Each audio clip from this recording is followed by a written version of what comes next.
Alinhamento operacional. Era o que dizia o convite enviado às 7h14 da manhã. Sem pauta, sem material de leitura prévia, apenas aquela frase, alinhamento operacional, na minha caixa de entrada, como se nada estivesse acontecendo. Eram 8h47 de uma terça-feira, quando entrei na sala de conferências. Marcus Holt já estava sentado. Havia também alguém que eu não reconheci de imediato. Um rapaz na casa dos 20 e poucos anos, sentado à esquerda de Marcus, com as mãos apoiadas sobre a mesa como se tivesse ensaiado aquela postura. Vestia um terno ligeiramente maior do que deveria. Parecia nervoso, e tinha motivos para isso. Marcus não perdeu tempo. Noah, disse ele, estamos reorganizando a liderança de receita a partir de hoje. Olhei para ele. Ainda não havia dito nada. Então explicou que meu cargo atual, diretor sênior de operações de receita e arquitetura de sistemas, estava sendo reestruturado. Disse que a empresa precisava de uma liderança de receita mais dinâmica e preparada para os próximos desafios e que eu passaria a ocupar uma nova função, consultor sênior de suporte a sistemas. Eu sabia exatamente o que aquilo significava. Sem equipe subordinada, sem contato com clientes, sem lugar na mesa da liderança. Um cargo com a palavra consultor no nome, criado para parecer uma mudança lateral, quando na verdade era um rebaixamento disfarçado. Em seguida, apresentou o jovem ao seu lado. Kyle Holt, o novo chefe de operações de receita. Reconheci o sobrenome imediatamente. Kyle era filho de Raymond Holt, sócio de Marcus, e o homem que vinha se aproximando discretamente da estrutura executiva da Veltrix Solutions nos últimos 2 anos. Eu já havia visto Raymond em jantares do conselho.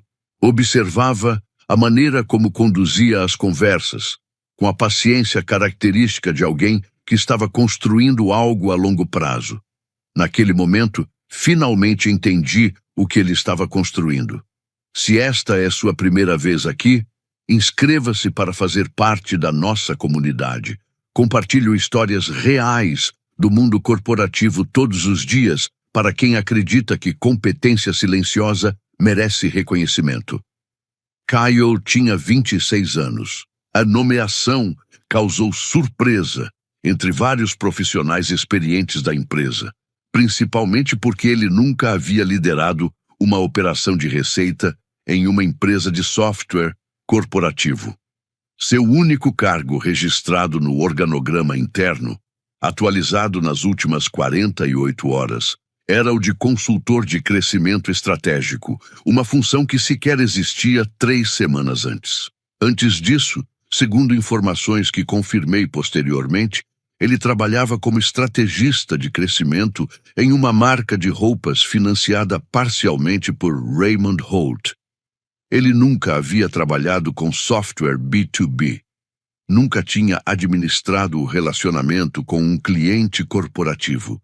Nunca tinha operado um sistema de automação, um fluxo de renovação contratual ou uma integração de API em toda a sua carreira profissional. E agora estava sentado naquela sala de conferências, vestindo um terno que nem servia direito, prestes a receber tudo aquilo que levei 14 anos para construir. Fiz 2 perguntas a Marcus, calmamente, sem elevar a voz e sem demonstrar emoção. Primeiro, qual seria o cronograma da transição? Marcus respondeu que começava naquele mesmo dia. Segundo, o conselho tinha conhecimento da decisão? Marcus respondeu que o conselho havia sido informado. Mais tarde descobri que o conselho havia sido informado da mudança de liderança, mas não da dependência crítica que o sistema tinha de processos não documentados que apenas eu conhecia. Agradeci. Levantei-me. Saí da sala. No corredor, respirei fundo. Então comecei a pensar com clareza. Meu nome é Noah Mercer. Tenho 43 anos. Entrei na Veltrix Solutions há 14 anos como analista de dados júnior, quando a empresa tinha apenas 22 funcionários e um sistema de faturamento sustentado por planilhas, intuição e sorte. Ao longo dos 14 anos seguintes, construí a infraestrutura que a empresa utiliza até hoje. Estruturei o processo de integração de clientes. Desenvolvi do zero o sistema de automação de renovações. Também criei e mantive todas as integrações de API que conectavam a plataforma da Veltrix Solutions a 6 de suas principais contas corporativas. O sistema que desenvolvi passou a processar 73% de toda a receita recorrente da empresa. Cada dólar de receita contratual previsível em que a empresa confiava passava por um sistema que existia porque eu o projetei, construí, testei, corrigi e aperfeiçoei silenciosamente ao longo dos anos. Marcus Holt acabara de rebaixar a única pessoa que realmente compreendia como tudo aquilo funcionava. E havia entregue aquela responsabilidade a um jovem de 26 anos que nem sequer entendia o propósito do sistema. Voltei para minha mesa. Minha nova mesa no espaço aberto, não o escritório que ocupei durante 6 anos. Abri meu disco rígido pessoal criptografado. Não um equipamento da empresa. O meu. Eles haviam tomado a decisão deles. Agora eu tomaria a minha. Quero ser sincero sobre o que senti naquela primeira hora. Não foi raiva, não foi pânico. Foi algo mais frio do que ambos. Foi a sensação de assistir alguém entrar em uma sala que não conhece e começar a apertar botões sem entender para que servem, enquanto você sabe exatamente o que acontecerá em seguida. Mas antes de explicar o que aconteceu depois, você precisa entender o que eu realmente havia construído na Veltrix Solutions, porque Marcus claramente não entendia. Quando entrei na empresa, a área de operações de receita sequer existia. Havia uma equipe de vendas, uma equipe de produto e uma equipe operacional que fazia um pouco de tudo, sem grande organização. As renovações de contratos eram controladas em uma planilha compartilhada, atualizada de forma inconsistente por 3 pessoas diferentes. A integração de novos clientes corporativos levava, em média, 11 semanas, porque ninguém havia estruturado o processo do início ao fim. Os dados do CRM não conversavam com o sistema de faturamento. O sistema de faturamento não conversava com os portais dos clientes. Era uma bagunça sustentada por relacionamentos e sorte. Eu corrigi tudo isso, ao longo dos anos, etapa por etapa.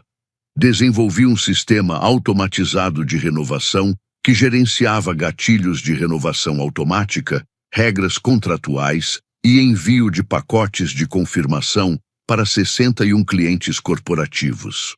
Projetei as integrações de API que conectavam a plataforma principal da Veltrix Solutions aos sistemas internos dos nossos 6 maiores clientes. Integrações que exigiam configurações específicas para cada empresa e que eu mesmo mantinha. Também desenvolvi a arquitetura de dados que permitiu à equipe financeira produzir previsões de receita confiáveis pela primeira vez na história da companhia. Esse sistema não estava totalmente documentado na wiki interna da Veltrix Solutions. Quero deixar isso claro. Não porque eu escondesse informações, mas porque grande parte do funcionamento dependia de conhecimento acumulado ao longo dos anos. Eu o mantinha da mesma forma que um cirurgião aperfeiçoa sua técnica, por experiência, prática e decisões que nem sempre cabem em um manual. Havia alguma documentação, mas grande parte do conhecimento prático necessário para operar e corrigir o sistema dependia da experiência acumulada ao longo dos anos. Existia ainda outro elemento mais silencioso. Há 3 anos, durante uma negociação de renovação contratual, minha advogada na época, Patrícia Oey, uma profissional extremamente cautelosa, sugeriu incluir uma cláusula de autoria técnica no meu adendo contratual. Era apenas um parágrafo. Reconhecia que determinadas arquiteturas do sistema de receita da Veltrix Solutions haviam sido desenvolvidas sob minha especificação técnica direta. Na época, Marcos assinou sem pensar 2 vezes. A equipe jurídica não fez objeções. Pareceu apenas uma formalidade, uma cortesia profissional. Eu também não insisti no assunto. Assinei, arquivei o documento e segui em frente. Mas nunca esqueci daquela cláusula. Voltei para minha mesa, agora em uma posição inferior, e observei Kyle Holt receber a chave do meu antigo escritório, meu alias de e-mail e acesso às conversas ativas de renovação de clientes. Era como se acreditassem que a proximidade com o cargo fosse suficiente para transferir o conhecimento que vinha junto com ele. Observei Kyle sentar na minha cadeira e abrir meu antigo computador. Observei-o percorrer e-mails que ele não tinha contexto para compreender. Não reagi, apenas comecei a registrar tudo. Passei a manter um registro privado com data e horário de cada e-mail, cada conversa com clientes e cada decisão tomada por pessoas que não entendiam completamente aquilo que estavam decidindo. Naquela mesma tarde, recebi uma mensagem no meu e-mail pessoal. Era de Gerald Park, diretor sênior de compras da Callaway Financial, um cliente que eu administrava havia 7 anos. A mensagem era curta. Noah, você ainda vai cuidar da nossa conta? Não recebemos nenhuma comunicação oficial e só quero ter certeza de que estamos em boas mãos para a próxima renovação. Li a mensagem 2 vezes. Não respondi naquele momento, mas a salvei. Salvei tudo. 3 dias depois do meu rebaixamento, almocei com Patricia Oey, não em um restaurante próximo ao escritório, mas em outro ponto da cidade, longe de qualquer pessoa que pudesse nos reconhecer. Patrícia era minha advogada pessoal havia 5 anos. Metódica, cuidadosa e pouco inclinada a exageros. Quando apresentei toda a situação, o rebaixamento, a nomeação de Caio, a cláusula de autoria, os relacionamentos com clientes e a dependência de processos não documentados, ela ouviu sem me interromper. Antes de qualquer comentário, pediu para ver o adendo contratual. Eu havia levado 2 cópias impressas. Ela começou a ler atentamente. Então, ela leu o documento mais uma vez. Isso tem validade, disse. Em seguida, explicou o significado daquilo em termos simples. A cláusula estabelecia que a arquitetura principal de receita da Veltrix Solutions havia sido desenvolvida sob minha especificação técnica direta.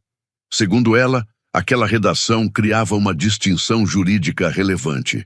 A Veltrix Solutions era proprietária do sistema. A Veltrix Solutions era dona dos servidores, da infraestrutura e de todos os ativos relacionados ao sistema. Porém, a forma como aquela arquitetura havia sido construída criava uma dependência operacional significativa do conhecimento técnico acumulado ao longo dos anos. A consequência prática era simples. Enquanto eu permanecesse na função responsável pela operação do sistema, não haveria qualquer problema. Mas se a Veltrix Solutions me afastasse da operação sem realizar uma transferência adequada de conhecimento e continuasse executando um sistema crítico que dependia fortemente de processos não documentados sob minha responsabilidade técnica, a empresa poderia enfrentar riscos operacionais e de governança significativos.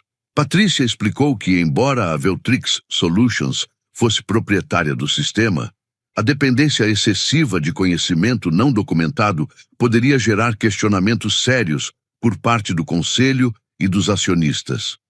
O conselho de Patrícia foi simples. Não faça nada ainda. Não envie cartas. Não faça ameaças. Deixe a Veltrix Solutions demonstrar o problema por conta própria. Deixe os fatos se acumularem naturalmente. Expliquei a ela como funcionava o ciclo de renovações. Ela assentiu devagar.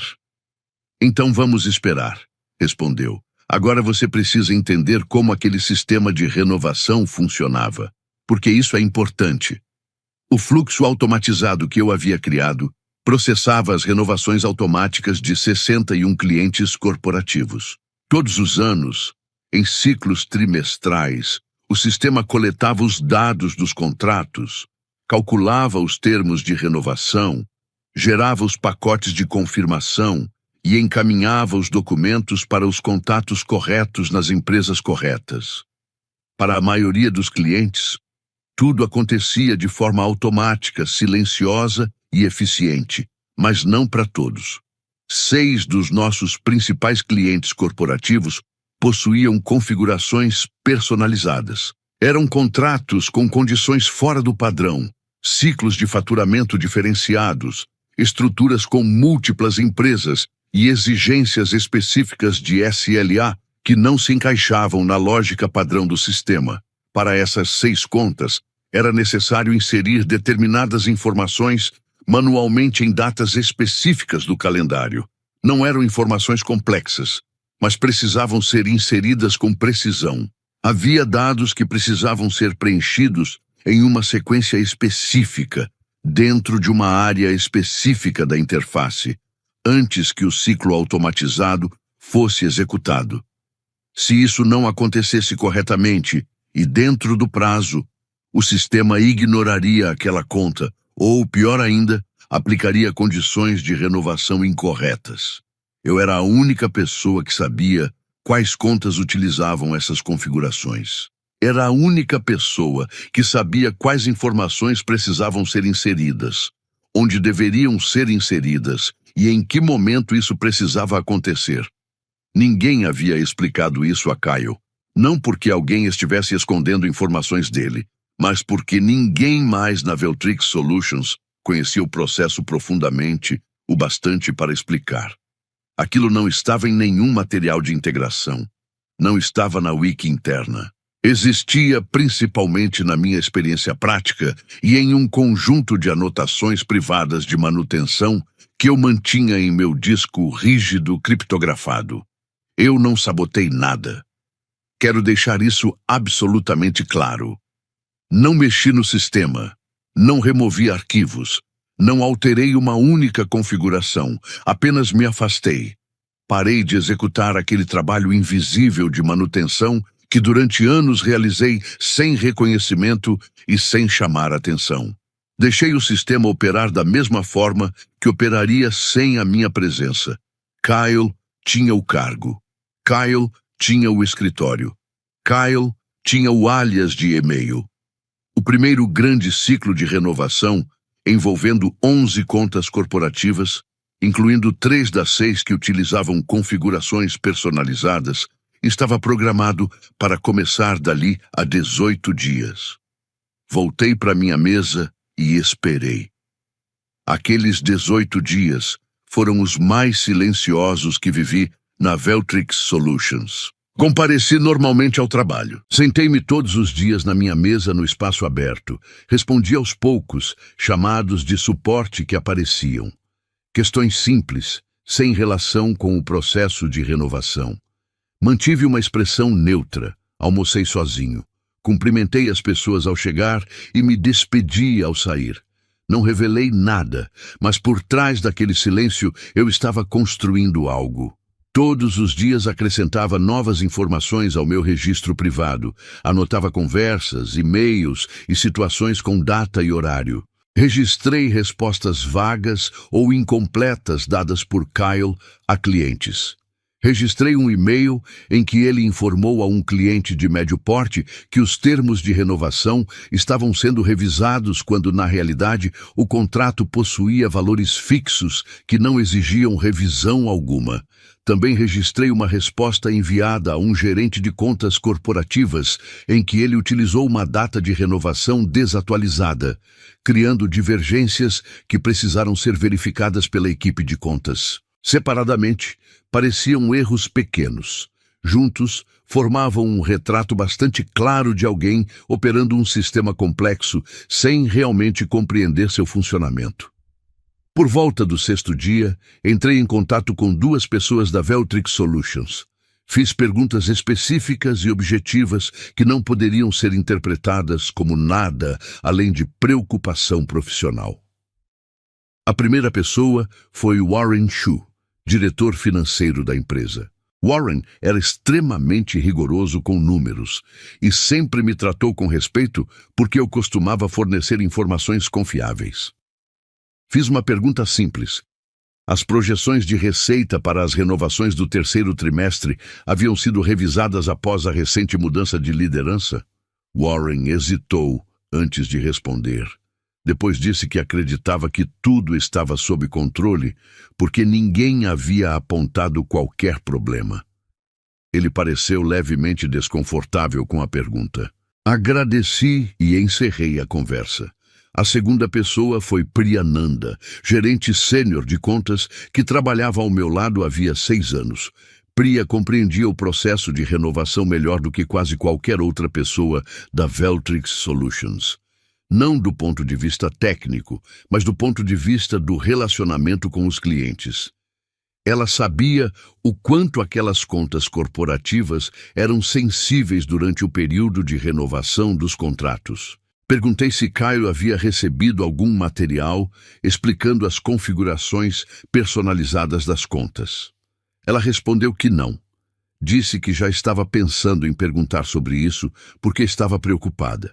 Também contou que havia recebido 2 perguntas de clientes para as quais não sabia responder. Registrei ambas as conversas da forma mais fiel possível, com datas e horários. Também pedi que Patrícia revisasse um documento que eu estava preparando. Era um resumo claro e profissional dos riscos operacionais que a Veltrix Solutions enfrentava naquele momento, sem linguagem emocional, sem reclamações pessoais, apenas fatos, a arquitetura do sistema, as dependências não documentadas, a ausência de transferência de conhecimento, o próximo ciclo de renovação, as contas que estavam em risco. Patrícia leu tudo 2 vezes. Depois me disse que o documento era sólido, uma exposição factual dos riscos, não uma ameaça, não uma exigência. Apenas um retrato objetivo da situação. Faltando 4 dias para o início do ciclo, visitei o perfil de Kyle no LinkedIn. Ele havia publicado uma atualização anunciando o novo cargo. A publicação o apresentava como responsável pela estratégia de crescimento de receita corporativa da Veltrix Solutions. O post tinha 47 curtidas. Havia diversos comentários parabenizando-o.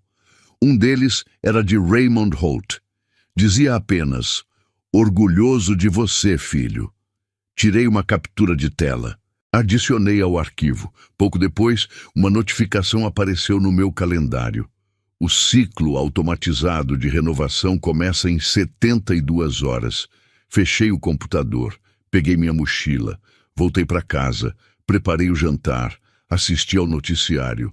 Fui dormir cedo. Não havia mais nada a preparar. Restava apenas observar. O ciclo começou em uma quarta-feira, às 6 horas da manhã. Tudo aconteceu exatamente como havia sido programado. Automático, agendado, sem qualquer intervenção. Às 8h15, eu já estava na minha mesa, com uma xícara de café na mão e completamente tranquilo. Às 9h30, surgiu o primeiro sinal. Um dos gerentes de contas corporativas, um rapaz mais jovem chamado Brett, que se sentava 2 fileiras à minha frente, estava ao telefone com expressão confusa. Percebi pela forma como digitava enquanto falava. Ele procurava algo que não conseguia encontrar. Não perguntei o que estava acontecendo. Eu já sabia o que viria a seguir. Ao meio-dia, 3 clientes corporativos ainda não haviam recebido seus pacotes de confirmação de renovação.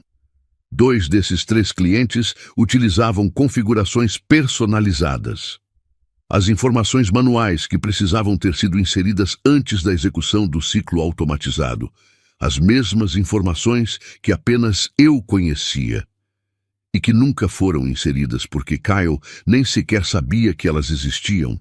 O sistema processou aquelas contas utilizando a lógica padrão. E para aqueles 2 clientes, a lógica padrão estava errada. O terceiro cliente era o Aldemore Group. O Aldermore Group era uma empresa do setor financeiro, uma das nossas 10 maiores contas em volume de receita e um dos clientes mais rigorosos da Veltrix Solutions em termos contratuais. A equipe de compras deles havia negociado uma cláusula específica de SLA, Acordo de Nível de Serviço, durante a renovação contratual realizada 2 anos antes. A cláusula exigia que a Veltrix Solutions entregasse um pacote completo de confirmação de renovação em até 24 horas após o início do ciclo. Caso isso não acontecesse, o contrato abriria automaticamente um período de 30 dias para cancelamento. A equipe jurídica do Aldermore Group havia sido extremamente cuidadosa ao redigir aquela cláusula. Eu havia chamado a atenção de Marcus para esse detalhe quando o contrato foi assinado.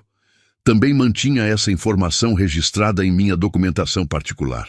Não havia registro dela em nenhum outro lugar. Às 16 horas do primeiro dia, a equipe de compras do Aldermore Group enviou uma notificação formal por escrito para a caixa de entrada da equipe responsável pelas contas da Veltrix Solutions. Era uma comunicação educada, profissional e juridicamente precisa. Eles informavam que a confirmação da renovação não havia sido recebida dentro do prazo previsto em contrato. Também destacavam que, de acordo com a seção 7.4 do Acordo de Serviço, o período de cancelamento já estava oficialmente aberto. Li a cópia que Priya me encaminhou. Ela não perguntou nada, apenas acrescentou uma única frase. Noah, você viu isso? Eu já esperava aquilo havia 18 dias. Os outros 2 clientes afetados estavam enviando mensagens diretamente para Kyle. Um deles queria saber por que os termos de renovação haviam sido alterados. Na verdade, não tinham sido alterados. Kyle havia enviado uma resposta com informações incorretas alguns dias antes, e agora o cliente estava confuso e resistente. O segundo cliente simplesmente deixou de responder a Kyle e passou a procurar diretamente o gerente de contas, pedindo alguém que pudesse fornecer uma explicação clara. As respostas de Kyle estavam ficando cada vez mais lentas, mais vagas e menos objetivas. Naquela mesma tarde, Marcus convocou uma reunião emergencial da liderança de receita. Kyle participou. Eu não fui convidado. Meu nome sequer apareceu no convite. Para todos os registros oficiais daquele dia, eu era apenas um consultor de suporte a sistemas sem qualquer participação no que estava acontecendo. Descobri o que ocorreu naquela reunião por meio de Priya, que ouviu os relatos de alguém que estava presente. Marcus pediu que Kyle explicasse os problemas. Kyle afirmou que havia um problema técnico no sistema. Usou a expressão problema técnico 3 vezes. Não existia problema técnico algum. O sistema funcionou exatamente da forma como havia sido projetado. Executou a lógica que eu desenvolvi, processou as contas que estavam configuradas e ignorou as etapas manuais que ninguém realizou. O sistema não estava quebrado. O que faltava era a pessoa que sabia operá-lo corretamente. Marcus orientou a equipe de tecnologia a investigar o suposto problema. 2 engenheiros passaram os 2 dias seguintes analisando o sistema em busca de um erro que simplesmente não existia. Não encontraram nada, porque não havia nada para encontrar. No segundo dia, às 23 horas e 59 minutos, o período de cancelamento do Aldermore Group foi oficialmente aberto. A Veltrix Solutions tinha 30 dias para resolver a situação ou perderia a conta. Atualizei meu registro, fechei o arquivo e fui dormir. Não procurei Marcus. Essa foi a decisão mais importante que tomei em toda aquela história. Se eu tivesse ido até ele, teria dado a oportunidade de controlar a narrativa, minimizar o problema, ganhar tempo, transferir responsabilidades e tentar resolver tudo discretamente nos próprios termos. Enquanto isso, eu permaneceria sentado na minha mesa observando tudo acontecer. Eu não havia dedicado 14 anos da minha vida àquela empresa para ser tratado daquela forma. Por isso, fui além dele.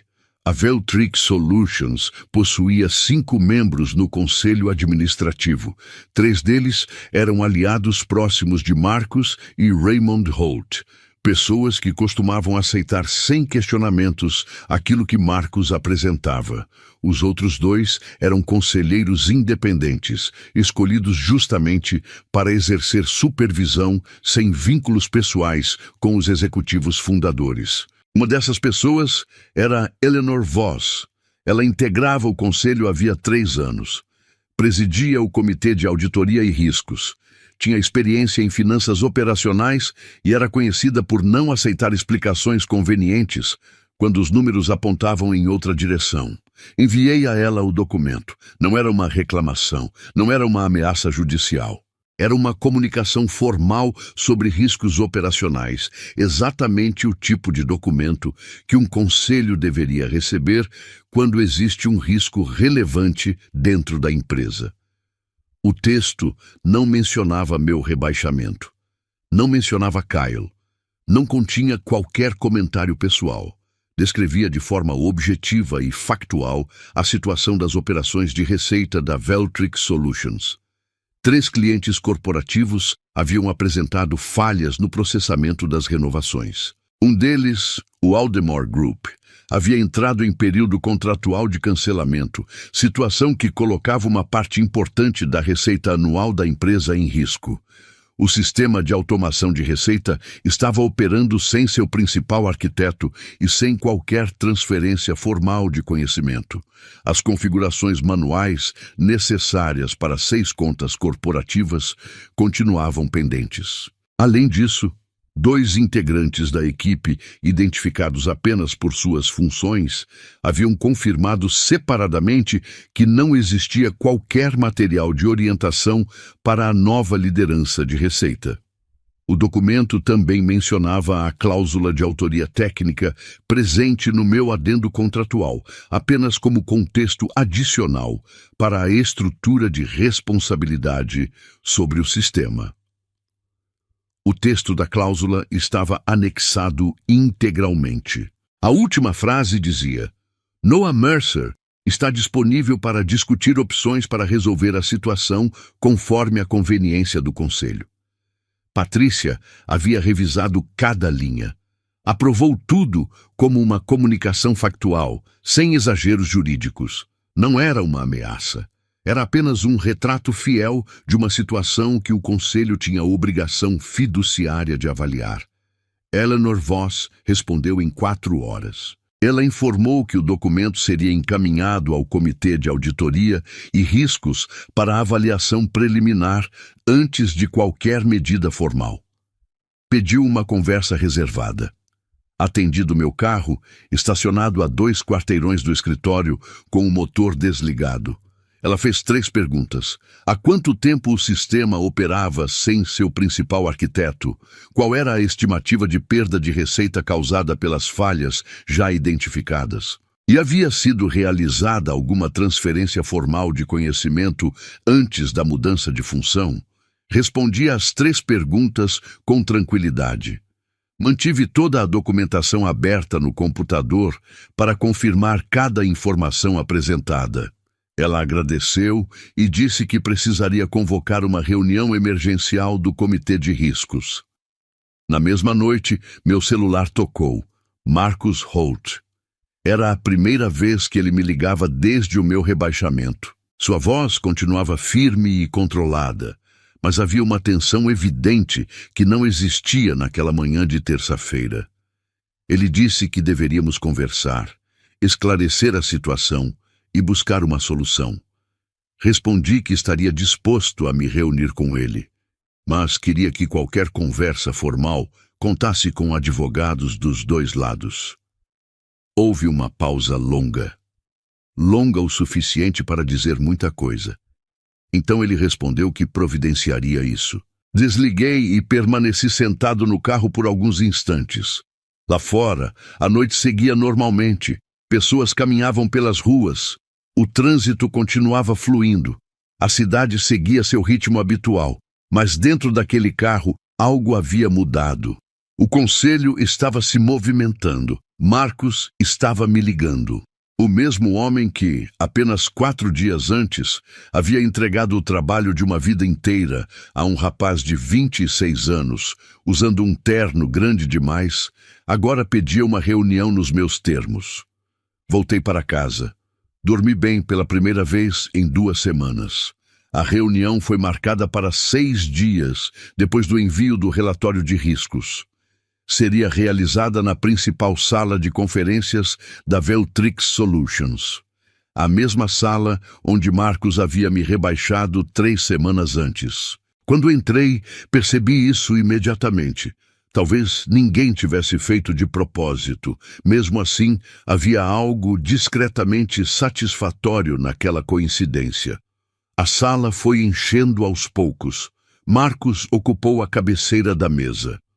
Raymond Holt sentou-se à sua esquerda, participando oficialmente como consultor estratégico. Kyle ficou ao lado do pai. Parecia não dormir direito havia vários dias. Do outro lado da mesa estava Robert Finch, consultor jurídico da empresa. Um homem cauteloso que mantinha um bloco de notas à frente e não parava de clicar a caneta. Patricia Way sentou-se ao meu lado. Tinha apenas uma pasta fina diante de si e mantinha a mesma serenidade de sempre. Na tela de vídeo ao fundo da sala, Eleanor Voss observava atentamente. Poucos minutos após o início da reunião, Stuart Kaplan, o segundo conselheiro independente, entrou na chamada de vídeo. Permaneceu em silêncio por bastante tempo, apenas observando. Marcus abriu a reunião exatamente da forma que eu esperava. Acredito que todos aqui possam concordar, começou Marcus, que o objetivo desta reunião é resolver essa questão de transição de sistemas da maneira mais rápida e profissional possível.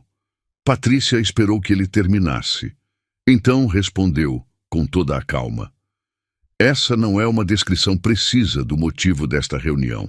Segundo ela, a reunião tratava de falhas operacionais que já haviam afetado clientes importantes, da ausência de uma transferência adequada de conhecimento antes da mudança de liderança e dos riscos de governança que surgiram a partir dessa decisão. A cláusula de autoria técnica presente no adendo contratual do Sr. Mercer era apenas um dos elementos que ajudavam a contextualizar a situação. O ambiente da sala mudou imediatamente. Percebi Robert Finch parar de clicar a caneta. Marcus insistiu.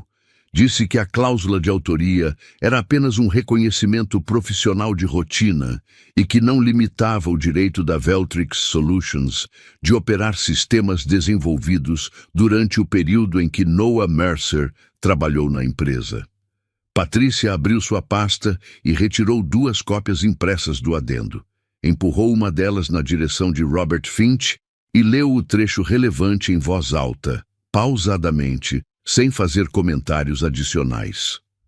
Robert acompanhou a leitura. Quando ela terminou, ele não concordou imediatamente com Marcus. Leu novamente. Depois colocou o documento sobre a mesa e permaneceu em silêncio por alguns instantes. Aquele silêncio me disse tudo o que eu precisava saber sobre os próximos minutos. Raymond Holt inclinou-se para a frente. Sua voz era calma, mas carregava uma irritação evidente.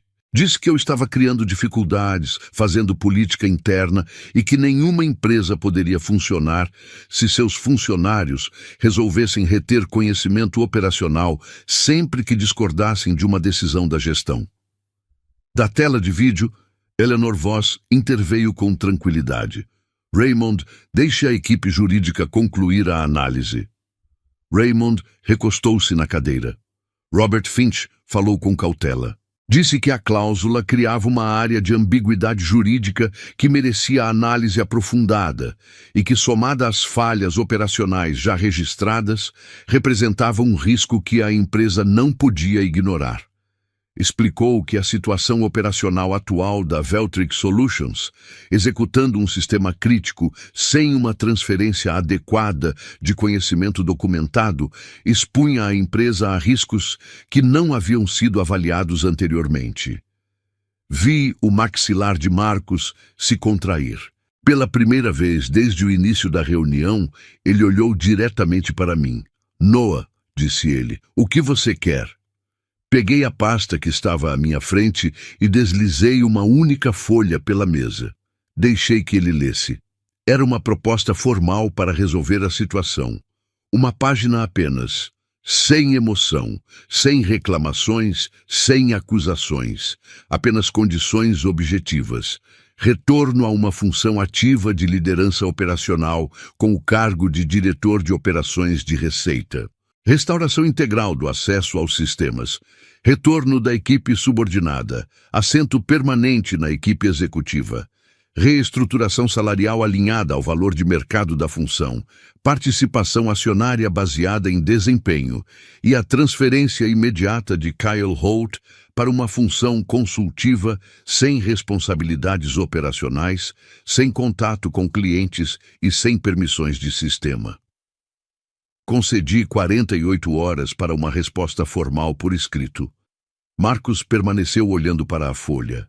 Raymond começou a falar. Kyle não disse absolutamente nada. Antes que qualquer outra pessoa se manifestasse, Eleanor Voss tomou a palavra. "Para constar em ata", declarou ela com firmeza, "o Conselho realizará uma revisão formal dos processos de governança relacionados à decisão original de pessoal. Essa revisão ocorrerá independentemente de qualquer acordo alcançado hoje e seguirá adiante em qualquer cenário." Ninguém respondeu. A reunião praticamente terminou naquele instante.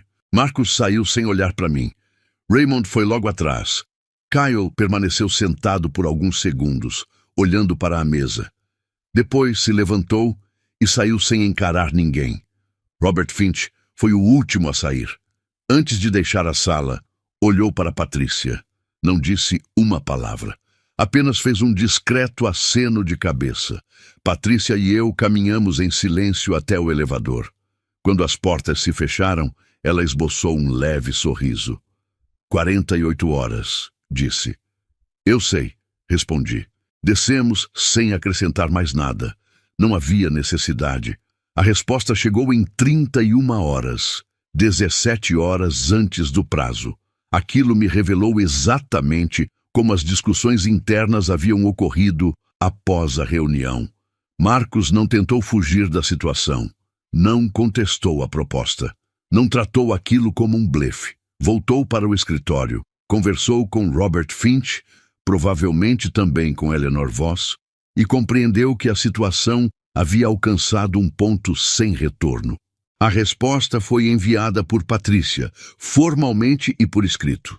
Após uma rodada final de negociações, a empresa aceitou os principais termos da proposta e formalizou um acordo que restabelecia minha função operacional, minha equipe e minha participação na liderança executiva.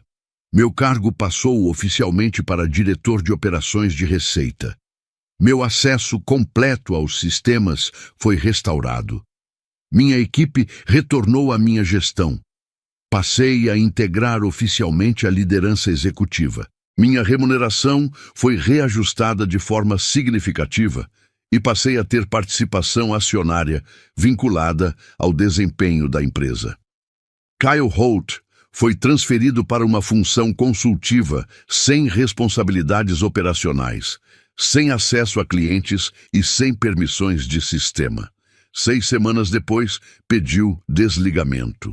O comunicado interno foi breve. Informava apenas que ele buscaria novas oportunidades profissionais. Ninguém pareceu surpreso. O contrato de consultoria estratégica de Raymond Holt seria renovado 2 meses depois. O conselho decidiu não renovar.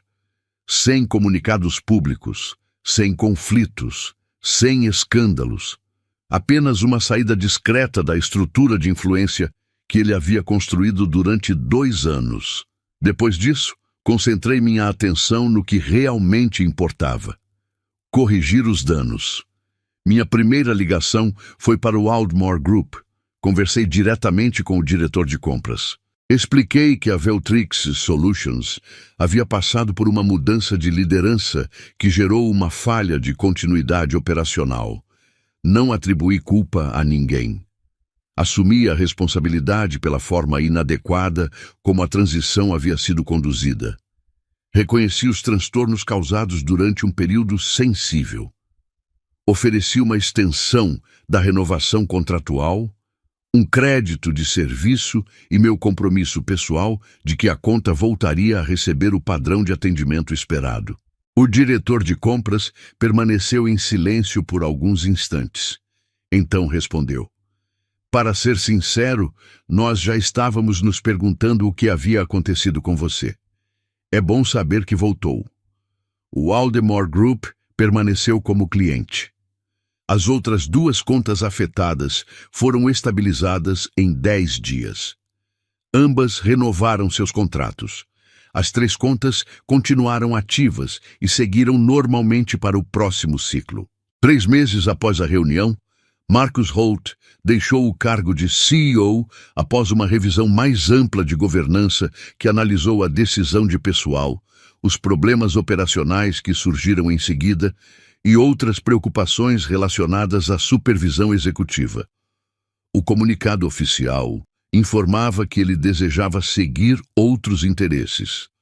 Era exatamente o tipo de comunicado que todos dentro da empresa sabem interpretar sem necessidade de explicações adicionais. O conselho nomeou um CEO interino vindo de fora da Veltrix Solutions. Enquanto o processo formal de seleção era conduzido, fui convidado a integrar o comitê responsável pela escolha do novo executivo. Aceitei.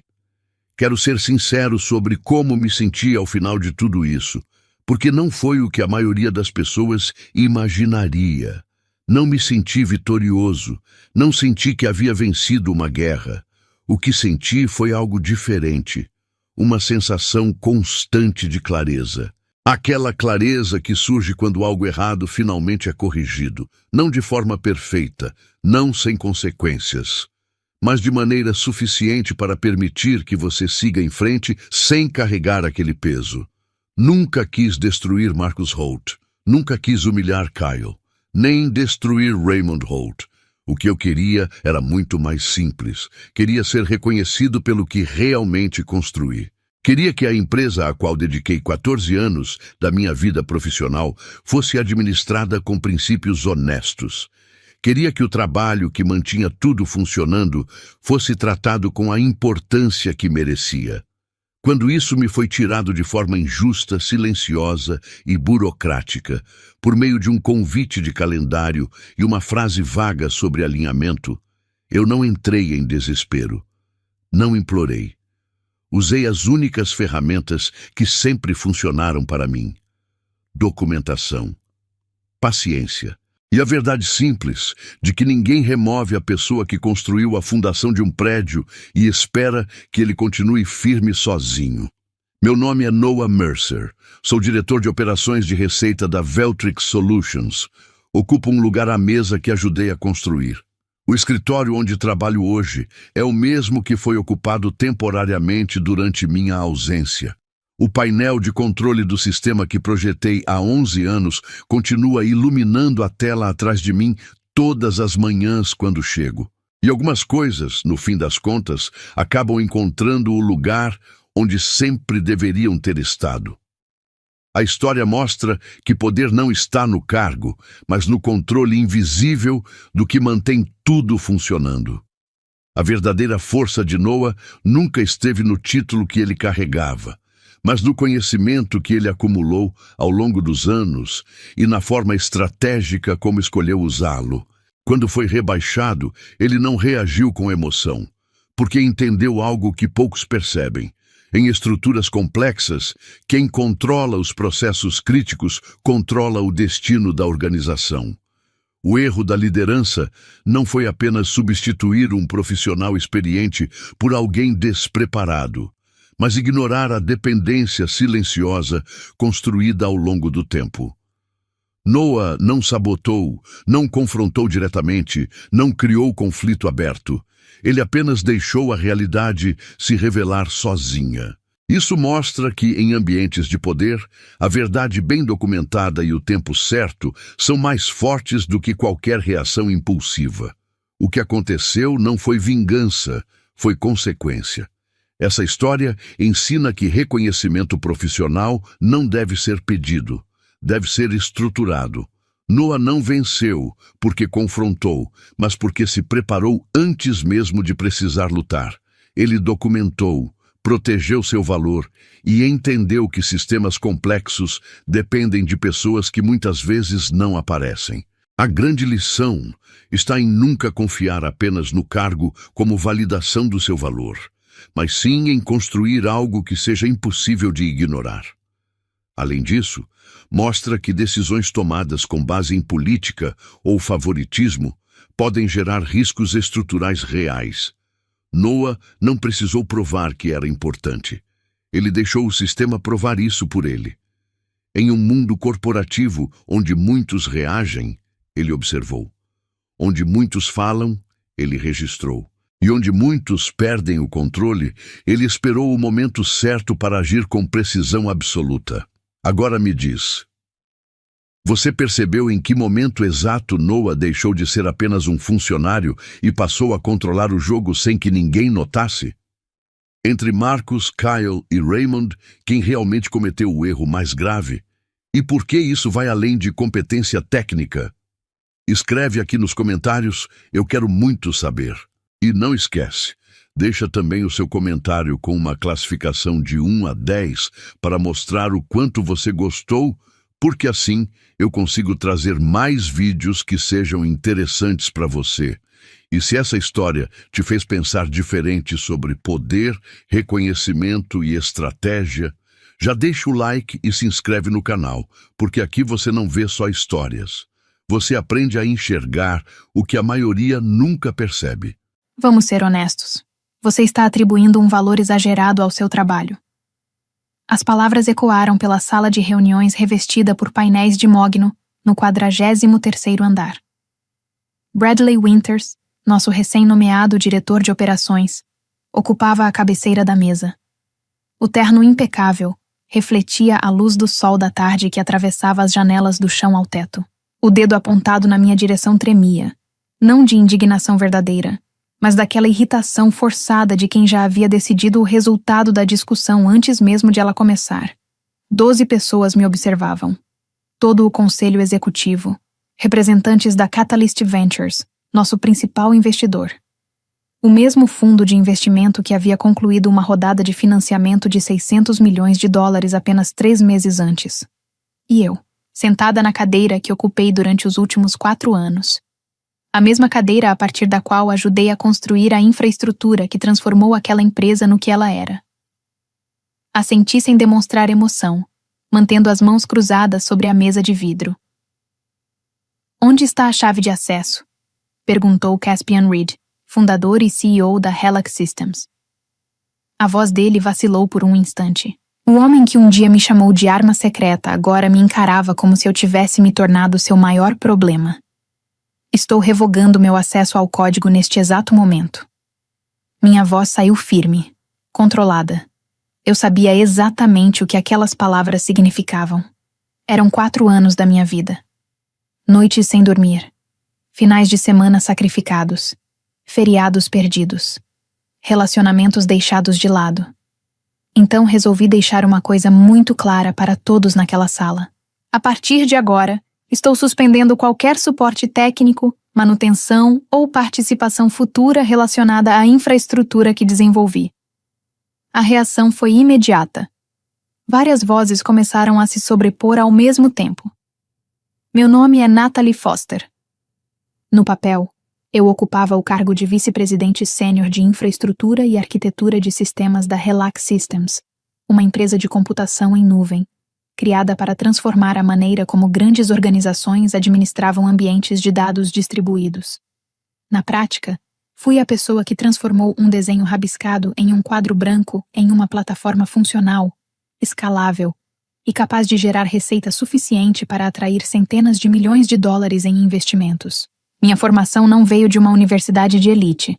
Cresci em uma casa simples de 2 andares em Ohio, filha de uma professora do ensino médio e de um mecânico.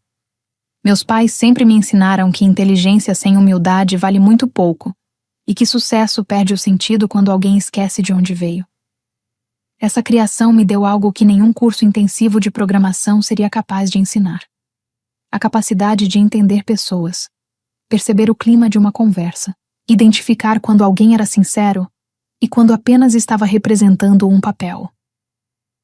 Essa habilidade acabaria se tornando tanto meu maior trunfo quanto a razão de eu me encontrar naquela situação impossível em uma tarde de terça-feira de setembro. 4 anos antes, a Helix Systems era apenas uma ideia rabiscada em um caderno manchado de café. Caspian Reed tinha a visão: uma plataforma capaz de integrar sistemas empresariais antigos com infraestruturas modernas em nuvem de maneira fluida. Ele tinha facilidade para conversar com investidores, talento para apresentar ideias e uma rede de contatos capaz de abrir portas importantes. O que faltava era alguém que realmente conseguisse transformar aquela ideia em realidade. Nós nos conhecemos durante uma conferência de tecnologia em Austin. Eu estava apresentando um estudo sobre otimização de computação distribuída. Depois da palestra, Caspian veio falar comigo. Apresentou-se com um entusiasmo que podia ser paixão genuína ou simplesmente uma habilidade extraordinária para vendas.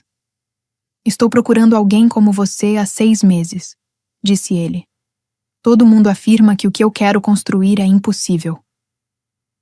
Eles não estão totalmente errados, respondi. Os desafios técnicos são enormes, mas não são impossíveis. Não impossíveis, apenas extremamente difíceis. 3 semanas depois, eu me tornava a 4ª funcionária da Helix Systems. Trabalhávamos em um galpão adaptado no bairro Mission, em São Francisco. Durante os 8 meses seguintes, vivi praticamente cercada por código. A arquitetura exigia uma mudança profunda na forma como sistemas diferentes se comunicavam.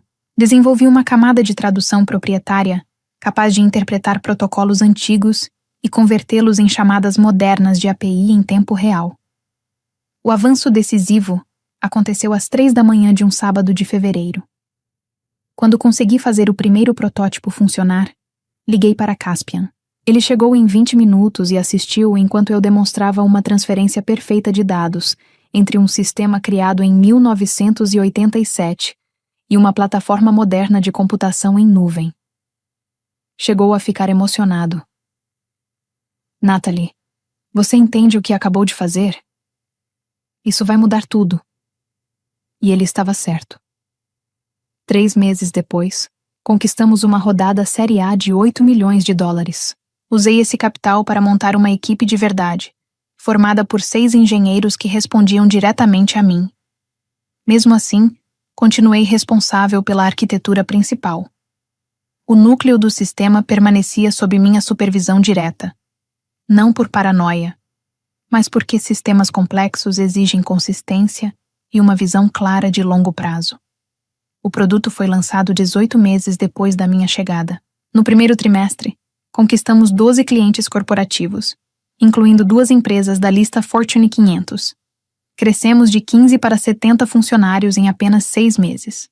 A rodada Série B trouxe 45 milhões de dólares. Fui promovida a vice-presidente sênior. Minha equipe passou a contar com 23 engenheiros. Lançamos 3 atualizações importantes que receberam ampla cobertura da imprensa especializada. Analistas começaram a descrever a Helix Systems como uma empresa disruptiva e referência em seu mercado. Tudo parecia funcionar perfeitamente, até deixar de funcionar. O problema começou de forma quase imperceptível. Caspian passou a marcar reuniões executivas sem me incluir. Quando questionei, disse que eram discussões estratégicas que não exigiam participação técnica. Depois veio a contratação de Bradley Winters como diretor de operações. O conselho pressionou para que isso acontecesse. Bradley vinha do setor de consultoria empresarial. Tinha MBA em Harvard e 10 anos de experiência assessorando grandes organizações, mas não possuía experiência prática administrando uma empresa de tecnologia. Nosso primeiro encontro deixou isso evidente. Bradley estava sentado diante de mim, com uma pasta de couro aberta sobre um bloco de anotações amarelo. Natalie, estive analisando nossa estrutura organizacional. Percebi que sua equipe de infraestrutura trabalha com muita autonomia. À medida que crescemos, precisamos de mais padronização. Minha proposta é que todas as áreas de engenharia passem a responder a um diretor de tecnologia que responderá diretamente a mim. Eu já exerço essa função, respondi. Seu cargo é vice-presidente sênior de infraestrutura e arquitetura de sistemas, corrigiu ele. Estou falando de contratar um CTO de verdade, alguém com experiência liderando grandes organizações técnicas. A mensagem era clara. Alguém como eu não era considerado suficiente. O motivo pelo qual nossa infraestrutura funciona tão bem é o conhecimento acumulado do sistema, algo que não pode ser transferido facilmente, expliquei. Essa é justamente outra preocupação, interrompeu Bradley. Você é a pessoa que mais entende o sistema de ponta a ponta, mesmo com outros engenheiros tendo acesso parcial ao código. Isso cria uma dependência excessiva de uma única pessoa. O que acontece se algo acontecer com você amanhã? Vocês teriam um problema sério, respondi. Mas esse risco é reduzido por documentação detalhada e por engenheiros seniores preparados para assumir responsabilidades. O sorriso dele foi discreto. Quero que você trabalhe com a equipe que estou trazendo para realizar uma auditoria completa da infraestrutura. Os consultores da Mercer Analytics devem levar aproximadamente 3 meses. Foi naquele instante que percebi que aquilo não tinha relação com organização. Era sobre controle. Bradley queria validar uma decisão que já havia tomado. Preciso conversar com Caspian sobre isso, respondi com cautela. Já está aprovado, disse Bradley. A equipe da Mercer começa na segunda-feira. A equipe chegou liderada por Preston Burke, que falava sobre otimização de processos e redução de dívida técnica com a confiança típica de quem estudou o assunto, mas nunca precisou lidar com ele na prática. Durante 3 meses, colaborei em tudo. Mesmo assim, aquilo parecia um teatro caro criado para justificar uma conclusão que já estava pronta. O relatório final foi entregue no fim de agosto, 63 páginas repletas de termos técnicos. A recomendação era exatamente a esperada. Contratação imediata de um CTO. Reestruturação das equipes. Redistribuição de acessos para garantir continuidade operacional. Exatamente o que Bradley queria desde o início. A reunião do conselho foi marcada para 15 de setembro. Inicialmente, meu nome não estava na lista de participantes. Quando questionei Caspian, ele demonstrou desconforto. São discussões financeiras e estratégicas. Disse isso evitando contato visual. Esse relatório propõe mudanças diretas na minha área. Eu deveria estar presente. Ele hesitou por um instante. Depois concordou. Você tem razão. A reunião aconteceu na principal sala de conferências da empresa. 12 pessoas estavam presentes. 5 membros do conselho. Caspian, Bradley, nossa diretora financeira Amanda Peterson, 2 representantes da Catalyst Ventures e eu. Os primeiros 40 minutos foram dedicados aos resultados financeiros. Os números eram excelentes. O crescimento anual havia ultrapassado 90%. Praticamente todos os indicadores apontavam na direção certa. Foi então que Bradley iniciou sua apresentação. Enquanto nos preparamos para a próxima rodada de investimentos, precisamos abordar algumas vulnerabilidades organizacionais, disse ele, avançando para um slide intitulado Avaliação de Risco Operacional. Os slides seguintes eram uma tentativa de desacreditar meu trabalho disfarçada de análise corporativa. Havia gráficos mostrando a concentração de conhecimento dentro da minha equipe, diagramas destacando supostos gargalos na tomada de decisões e organogramas sugerindo que a área de infraestrutura trabalhava isolada do restante da empresa. Nada daquilo era tecnicamente falso. O problema era a forma como tudo estava sendo apresentado. Nossa recomendação é implementar imediatamente uma estrutura tradicional de engenharia, continuou Bradley. Já iniciamos a busca por um CTO experiente que responderá diretamente a mim. Todas as equipes de engenharia passarão a se reportar a esse novo executivo. E o que acontece com o cargo da Natalie? Perguntou um dos membros do conselho. Natalie continuará liderando a equipe de infraestrutura, agora respondendo ao CTO. O conhecimento técnico dela continua valioso, mas dentro de uma estrutura organizacional mais adequada. Permaneci em silêncio enquanto ele falava. Observava cada reação ao redor da mesa. Os representantes da Catalyst Ventures pareciam desconfortáveis. A mais jovem deles, Stephanie Oakes, continuava lançando olhares na minha direção. Tenho algumas preocupações com essa proposta, falei quando Bradley terminou. Claro, respondeu ele, com um sorriso ensaiado. A arquitetura da infraestrutura não está organizada dessa forma por acaso, expliquei. Ela foi construída assim porque os sistemas são profundamente integrados. Contratar um CTO sem esse conhecimento acumulado do sistema não reduz riscos. Na verdade, pode aumentá-los. E é exatamente por isso que precisamos transferir esse conhecimento, rebateu Bradley. Seu argumento sugere que você é insubstituível, o que apenas reforça a nossa preocupação com a dependência excessiva de uma única pessoa. Não estou dizendo que sou insubstituível.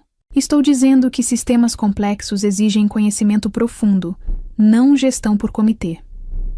A estrutura atual funciona. Nosso índice de disponibilidade está entre os melhores do setor.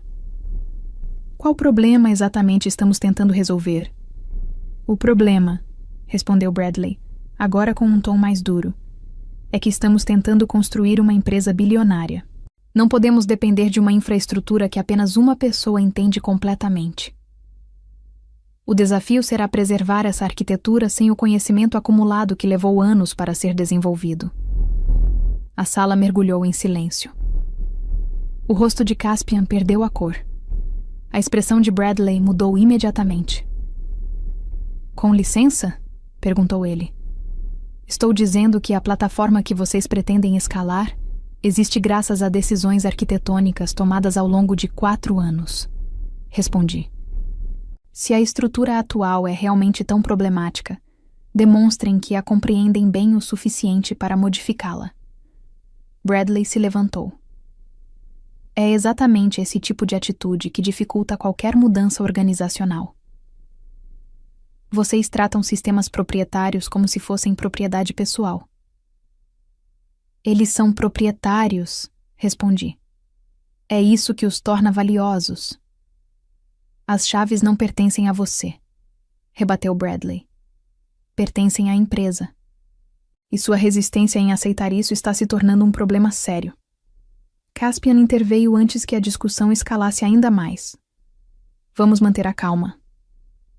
Natalie, eu entendo suas preocupações, mas Bradley tem razão quando fala da estrutura organizacional. Olhei diretamente para ele. Então você precisa escolher. Quer crescer usando a infraestrutura que já provou funcionar, ou prefere reorganizar tudo para agradar consultores e correr o risco de comprometer justamente o que tornou esta empresa especial? Foi Stephanie Oakes quem falou em seguida. Natalie, se essa reestruturação acontecer, qual seria o pior cenário possível? Finalmente, alguém estava fazendo a pergunta certa. No pior cenário, a plataforma começa a apresentar falhas graves dentro de alguns meses. Expliquei com calma. Os pontos de integração são extremamente delicados. Um novo CTO não entenderia imediatamente todas as nuances que impedem falhas em cascata. Os primeiros sinais pareceriam pequenos. Um erro aqui. Outro ali. Até que de repente deixam de ser pequenos. Um cliente importante perde dados. Uma camada de segurança para de funcionar corretamente. Um serviço crítico fica indisponível por horas. Isso parece catastrófico, comentou Stephanie. E é exatamente por isso que não aconteceu nos últimos 4 anos, respondi. Bradley inclinou-se para a frente. O que você está fazendo é tentar manter a empresa refém. Está insinuando que tudo desmorona sem você. Isso é manipulação. Não estou insinuando nada. Estou descrevendo a realidade técnica. Se você enxerga isso como uma ameaça, talvez devesse se perguntar o motivo. Foi nesse momento que ele perdeu completamente o controle. Seu trabalho não passa de código reaproveitado e sem valor. O grito ecoou pela sala. O rosto de Bradley ficou vermelho. Toda a postura profissional que ele tentava transmitir desapareceu. Você não é nenhum gênio insubstituível. É apenas uma engenheira que teve sorte e passou anos usando esse sucesso para resistir a qualquer tentativa de gestão profissional. Esta empresa cresceu além da sua capacidade. Os membros do conselho pareciam chocados, mas Bradley ainda não havia terminado. O relatório da Mercer foi muito claro. Seus sistemas são mal documentados, desnecessariamente complexos, e foram construídos para aumentar sua própria importância. Isso não é excelência em engenharia. É apenas uma forma de garantir segurança no emprego através da complexidade. O silêncio que se seguiu foi absoluto. Todos aguardavam minha reação. Mas eu apenas assenti, devagar, sem alterar a expressão. A raiva que senti desapareceu. No lugar dela surgiu algo muito mais perigoso. Clareza. Onde está a chave de acesso? Perguntou Caspian em voz baixa. Pela primeira vez, parecia compreender o que estava acontecendo. Peguei o celular. Então deixa eu deixar uma coisa bem clara para todo mundo aqui. Olhei ao redor da mesa. A partir de agora, estou suspendendo qualquer suporte técnico, manutenção e participação futura relacionada à infraestrutura que desenvolvi. A sala explodiu em vozes, perguntas, protestos, ordens. Bradley exigia que eu parasse. Mas eu continuei. Os comandos que havia preparado semanas antes começaram a ser executados. A tela do celular exibiu uma sequência de processos administrativos. Bloqueei o acesso administrativo. Suspendi os pipelines de deploy. Removi minhas credenciais de gerenciamento e encerrei qualquer controle operacional que ainda dependesse diretamente de mim. Pare com isso, gritou Bradley. Amanda, bloqueie imediatamente o acesso dela. Amanda já digitava freneticamente no notebook. Estou tentando. Mas se eu derrubar o acesso dela agora, posso causar instabilidade em partes do sistema e afetar clientes ativos. Então faça. Não é tão simples. Temos clientes processando operações neste momento. Se interrompermos tudo de forma brusca, podemos criar problemas muito maiores. Continuei observando a tela. A plataforma permaneceria funcionando. Os clientes continuariam utilizando os serviços normalmente, mas sem acesso aos processos críticos de manutenção, atualização e evolução do sistema, os problemas inevitavelmente começariam a aparecer com o tempo. Stephanie Oakes inclinou-se para a frente. O que exatamente está acontecendo? Estou encerrando meu envolvimento operacional com a infraestrutura. Sem suporte, sem manutenção, sem atualizações, sem participação futura. Quanto tempo isso leva para ser concluído? Perguntou ela. Poucos minutos. Todos parem agora, ordenou Stephanie. Interromper isso neste momento pode causar mais danos do que permitir que o processo seja finalizado. Amanda afastou as mãos do teclado. Bradley virou-se para ela. Você vai simplesmente deixar isso acontecer? Confira meu contrato, respondi sem tirar os olhos da tela. Seção 12, parágrafo 4. O rosto de Caspian começou a mudar. Ele já sabia o que encontraria. Parte do código principal foi inicialmente licenciada à empresa durante os primeiros meses da Helix Systems. O acordo nunca foi completamente revisado nem atualizado. Natalie, começou Caspian. Essa cláusula foi criada quando éramos apenas 5 pessoas trabalhando em um galpão. E nunca foi modificada, completei. O silêncio voltou a dominar a sala. Isso basicamente significa que os direitos relacionados a partes fundamentais da infraestrutura continuam vinculados àquele acordo original. Amanda fechou lentamente o notebook. Isso pode criar um problema enorme. Não, respondi. Isso apenas vai mostrar qual é o verdadeiro valor desta empresa quando ela precisar operar sem depender das pessoas que ajudaram a construí-la. Alguns segundos depois, o processo foi finalizado. Guardei o celular. 4 anos de trabalho. Milhares de horas de desenvolvimento. E em poucos minutos, todo o acesso crítico havia sido bloqueado, impedindo qualquer evolução, correção ou manutenção do sistema. Stephanie estava ao telefone, provavelmente falando com o departamento jurídico. O colega ao lado dela parecia prestes a passar mal. Eles haviam acabado de investir $600 milhões em uma empresa que agora enfrentava uma crise operacional de proporções gigantescas. "Vamos processar você até a falência", ameaçou Bradley. "Vocês podem tentar", respondi. "Vão gastar milhões em honorários advocatícios e talvez até consigam alguma vitória no futuro. Mas isso vai levar anos. Enquanto isso, a plataforma continuará funcionando por um tempo, mas sem acesso ao código, atualizações ou manutenção, os problemas vão começar a se acumular. Os clientes vão embora aos poucos. A avaliação da empresa vai cair. E a próxima rodada de investimentos corre o risco de desaparecer." "O que você quer?" perguntou Caspian, claramente desesperado. "Diga o preço. Participação acionária. Um assento no conselho. O que for preciso." Por um instante, senti algo próximo da compaixão. Mas ele havia escolhido confiar na autoconfiança vazia de Bradley em vez da minha experiência. "Não quero nada de vocês", respondi calmamente. "Quero apenas me afastar de uma empresa que decidiu transformar o problema na pessoa que se recusou a fingir que sistemas complexos são simples." Levantei-me. Peguei minha bolsa. Em seguida, retirei um pendrive do bolso e o coloquei sobre a mesa. "O que é isso?" perguntou um dos conselheiros.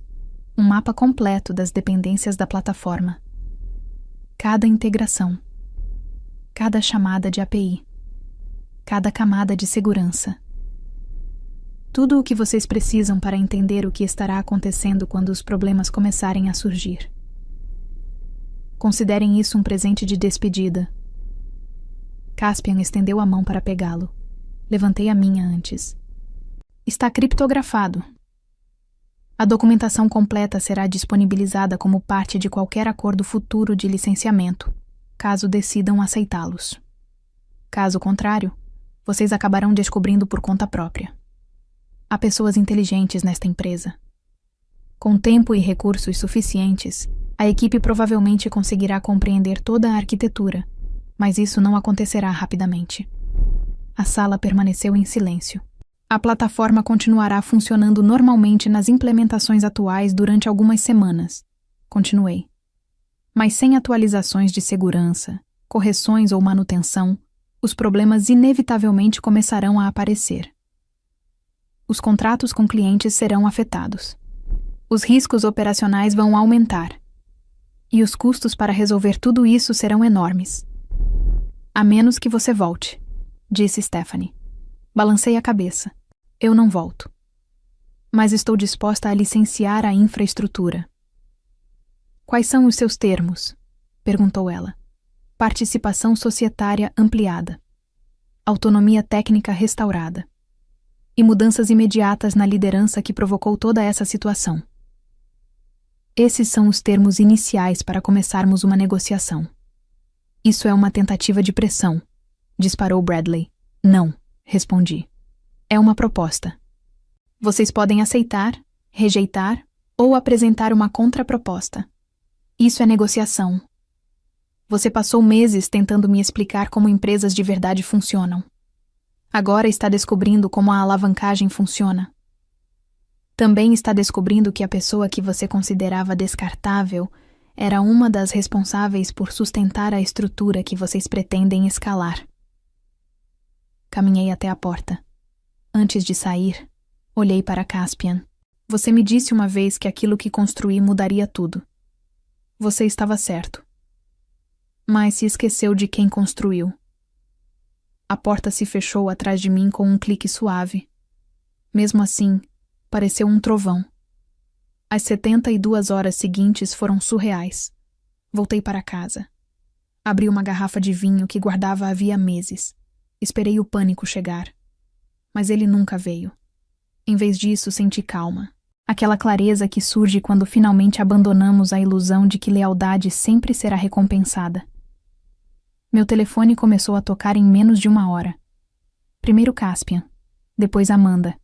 Em seguida, membros do conselho individualmente. Deixei todas as ligações caírem na caixa postal.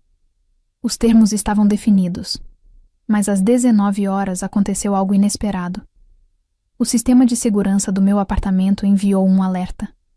Alguém estava na porta. A câmera mostrou um homem que eu nunca tinha visto. Vestia um terno barato e carregava uma pasta de couro. Atendi pelo interfone. Posso ajudar? Senhorita Foster, estou entregando uma ordem judicial temporária em nome da Helix Systems. A senhora deve interromper imediatamente qualquer ação que esteja afetando as operações da empresa. Então Bradley havia decidido partir para a guerra jurídica. Abri a porta. Recebi os documentos.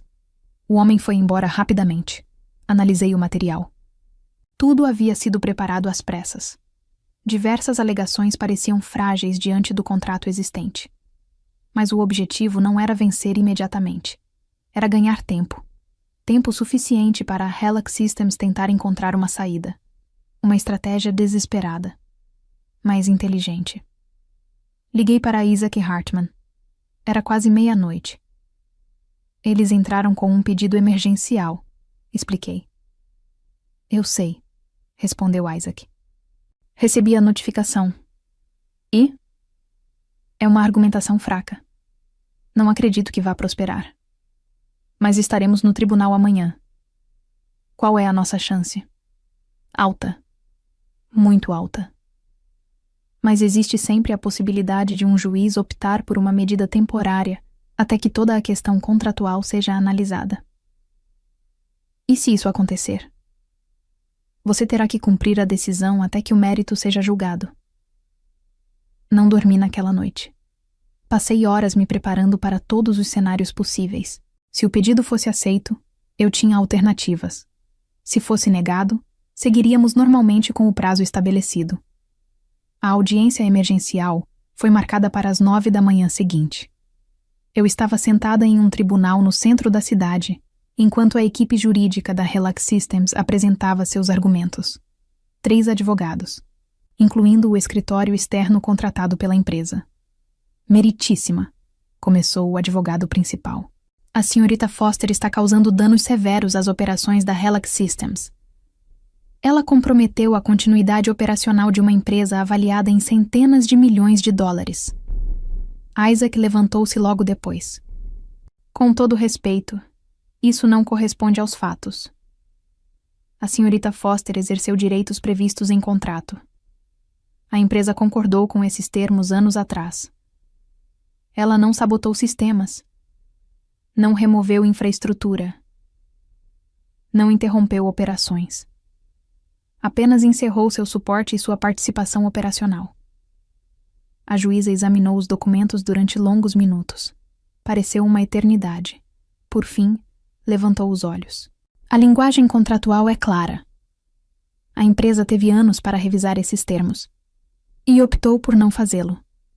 Ela fez uma pausa. Não concederei uma decisão emergencial imediata. Este caso exige uma análise contratual mais aprofundada. Bradley, sentado ao fundo da sala, parecia prestes a desmaiar. Do lado de fora do tribunal, Isaac sorriu. Foi uma boa vitória. Quanto tempo resta? Cerca de 53 horas. Meu palpite é que eles vão ligar antes de 24. Ele estava errado. Ligaram 6 horas depois. Quando restavam 48 horas para o prazo terminar, Isaac voltou a me telefonar. Eles querem negociar. O que estão oferecendo? Mais participação. Mais autonomia. Mas continuam resistindo às mudanças de liderança. Então ainda não temos um entendimento, respondi. Isaac suspirou. Natalie, sua posição é forte. Mas nenhuma disputa desse tamanho é completamente livre de riscos. Isaac, estou pagando você para defender essa posição. Consegue fazer isso? Houve uma pausa. Depois uma risada. Sim. Então seguimos. Os termos permaneceram inalterados. Ele estava certo sobre uma coisa. Eles acabariam cedendo. Quando faltavam poucas horas para o fim do prazo, recebi uma proposta formal. O documento incluía tudo o que eu havia exigido. Participação acionária ampliada. Mais autonomia técnica. Mudanças imediatas na liderança. Mas havia ainda mais. O cargo de CTO seria preenchido apenas após consulta formal ao conselho e à liderança técnica. O relatório da Mercer seria oficialmente retirado. E Caspian faria um pedido formal de desculpas por escrito. Li tudo 2 vezes. Depois enviei para Isaac. É uma rendição completa, disse ele. Aceite. Mas algo ainda me incomodava. Quero conversar primeiro com Stephanie Oakes. Por quê? Porque ela foi a única pessoa naquela reunião que fez a pergunta certa. Stephanie aceitou se encontrar comigo na manhã seguinte em uma cafeteria de Hayes Valley. Chegou exatamente no horário. Parecia tão cansada quanto eu. Natalie, disse ela. Que semana. Pedimos café. Escolhemos uma mesa afastada. Imagino que esteja aqui para aceitar a proposta, comentou Stephanie.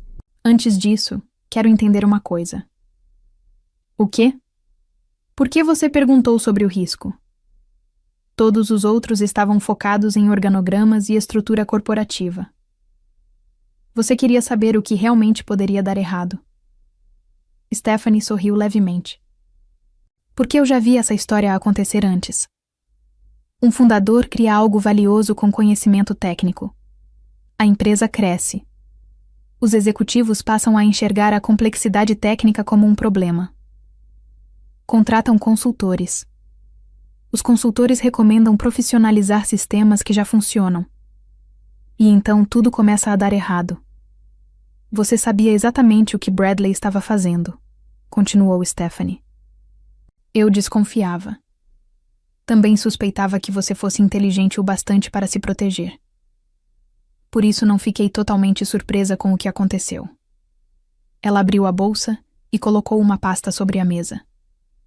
Tenho uma proposta alternativa. A Catalyst aumentaria sua participação e passaria a exercer uma influência maior nas decisões estratégicas da empresa.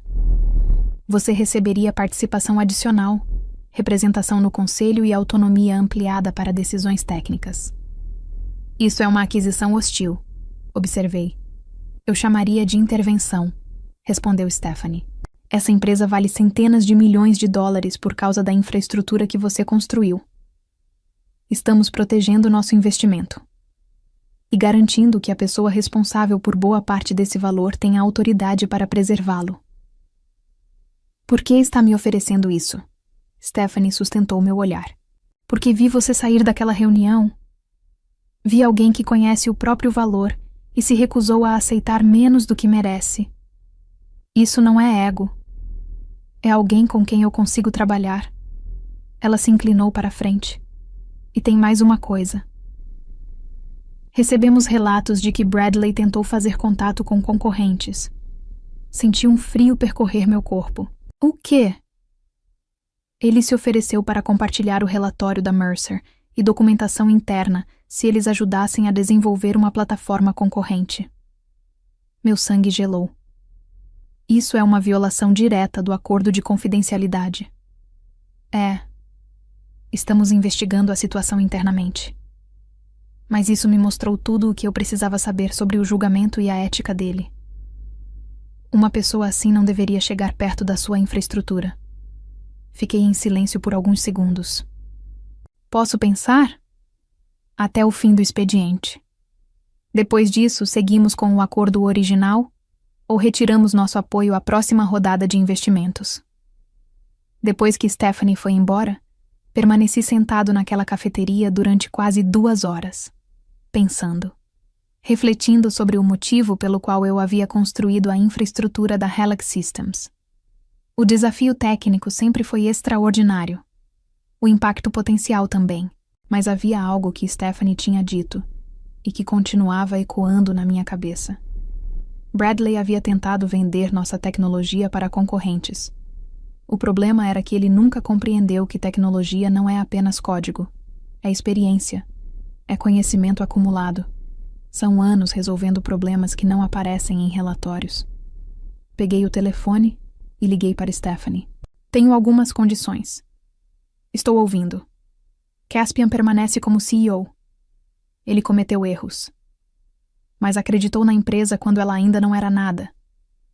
Não vou forçar a saída dele. Concordo. Quero que todo o plano de reestruturação criado por Bradley seja oficialmente rejeitado pelo Conselho e registrado em ata. Feito. E preciso de uma garantia. Qual? Que a Catalyst não vai tentar fazer comigo o que a Relac tentou.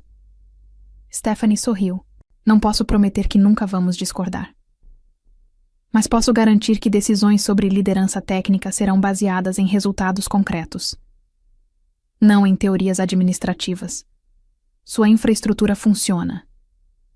Enquanto isso continuar, terá nosso apoio. Respirei fundo. Certo. Estou dentro. Stephanie estendeu a mão. Bem-vinda à nova fase da Relac Systems.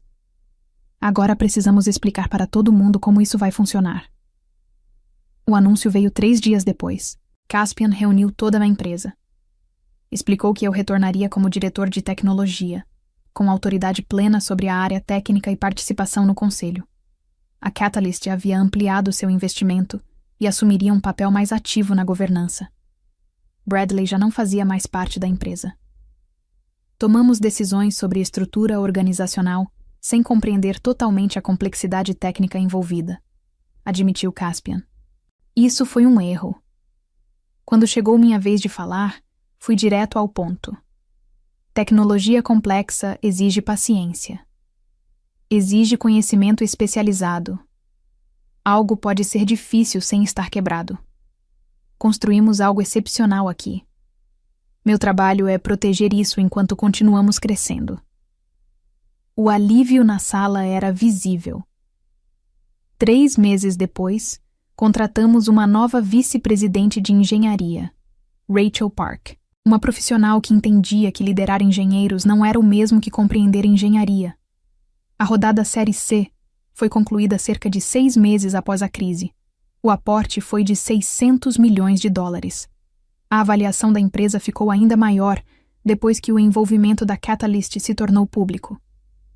Crescemos com cuidado. Passamos de 90 para 200 funcionários. Expandimos para 5 empresas da lista Fortune 500. Cada nova funcionalidade precisava da minha aprovação antes de ser integrada à arquitetura principal. 2 anos depois, a Relac Systems abriu capital. O IPO avaliou a empresa em $3 bilhões. Mantive participação suficiente para garantir minha independência financeira pelo resto da vida. Mais importante do que isso, mantive autoridade suficiente para garantir que a infraestrutura continuasse sendo compreendida e administrada corretamente. Na manhã do IPO, algo inesperado chegou ao meu escritório. Uma carta manuscrita encaminhada pelo departamento jurídico. Era de Bradley. Quase a joguei no lixo sem abrir. Mas a curiosidade venceu. A carta era curta. Não continha pedido de desculpas. Apenas um reconhecimento. Depois de sair da Relac Systems, Bradley tentou construir uma plataforma concorrente em outra startup. O projeto fracassou em menos de 1 ano. Finalmente havia entendido algo. Tarde demais. Aquilo que ele chamava de complexidade desnecessária era, na verdade, engenharia sofisticada. Aquilo que classificava como proteção de emprego era simplesmente conhecimento especializado que ele não possuía capacidade técnica para avaliar. A carta terminava com apenas uma frase. Você tinha razão. Eu simplesmente não conseguia enxergar. Guardei a carta. Algumas pessoas aprendem. A maioria só percebe os próprios erros quando já é tarde demais. Naquele mesmo dia, durante a cerimônia de abertura do mercado, Caspian se aproximou enquanto eu observava o valor das ações subir. Nós conseguimos, disse ele. Você teve a visão. Eu apenas construí o que você imaginou. Ele sorriu. Nós 2 sabemos que isso não é verdade. Eu imaginei um produto. Você imaginou toda a arquitetura. Existe uma diferença. Ele tinha razão. E pela primeira vez na história da empresa, essa diferença estava sendo reconhecida. Meu pai ligou naquela noite. Sua mãe e eu estamos orgulhosos de você. Não por causa do dinheiro, mas porque você defendeu aquilo que construiu e não recuou. Aprendi isso com você, respondi. Nós te ensinamos a ser humilde, disse ele. O restante você descobriu sozinha. Talvez estivesse certo. Humildade e firmeza não são opostos. São qualidades que se complementam e que tornam possível construir algo que realmente vale a pena proteger. O setor de tecnologia adora falar sobre inovação, sobre ruptura, sobre transformar mercados. Mas quase ninguém fala sobre o trabalho silencioso necessário para construir sistemas que realmente funcionam. A paciência necessária para desenvolver arquiteturas complexas. A experiência necessária para mantê-las. E a coragem de se afastar quando as pessoas que se beneficiam do seu trabalho passam a tratá-lo como um problema. Minha decisão não foi motivada por vingança.